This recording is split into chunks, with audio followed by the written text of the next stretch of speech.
గుత్తేదారు నుంచి లంచం తీసుకుంటూ నల్గొండ జిల్లా దేవరకొండ విద్యుత్ శాఖ ఏడీఏ సైదులు ఏసీబీ అధికారులకు చిక్కాడు. దేవరకొండలోని పలు గ్రామాల్లో విద్యుత్ స్తంభాల ఏర్పాటు, వైర్లు సరిచేయడం, ట్రాన్స్ఫార్మర్లు సరిచేసే కాంట్రాక్టు ఓ గుత్తేదారు దక్కించుకున్నాడు.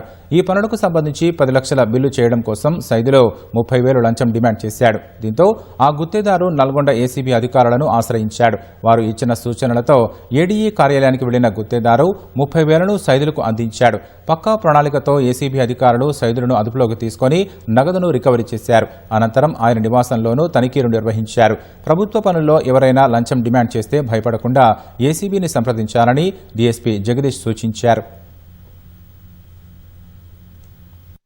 మండలంలోని కొన్ని విలేజ్లలో ఈ వైర్లు కానీ ట్రాన్స్ఫార్మర్లు కానీ డ్యామేజ్ అయితే ఆ వర్క్ చేయడానికి ఆయనకు ఆర్డర్ ఇచ్చారు.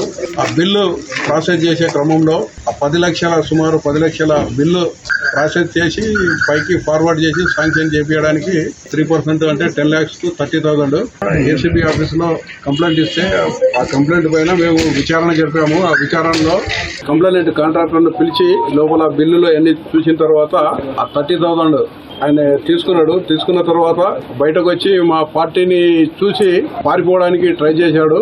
కస్టడీలోకి తీసుకొని రికార్డ్స్ వెరిఫై చేస్తున్నాము. తర్వాత వాళ్ళ సుపీరియర్ ఆఫీసర్కు ఇన్ఫార్మ్ చేశాము. అదేవిధంగా ఇతని ఇల్లు ఉంది దిల్సుఖ్ నగర్ లో, ఆ ఇంటి పైన కూడా సెర్చ్ చేస్తాము. అక్రమ ఆస్తులు ఏమన్నా వస్తే ఆ కేసు కూడా చేస్తాము.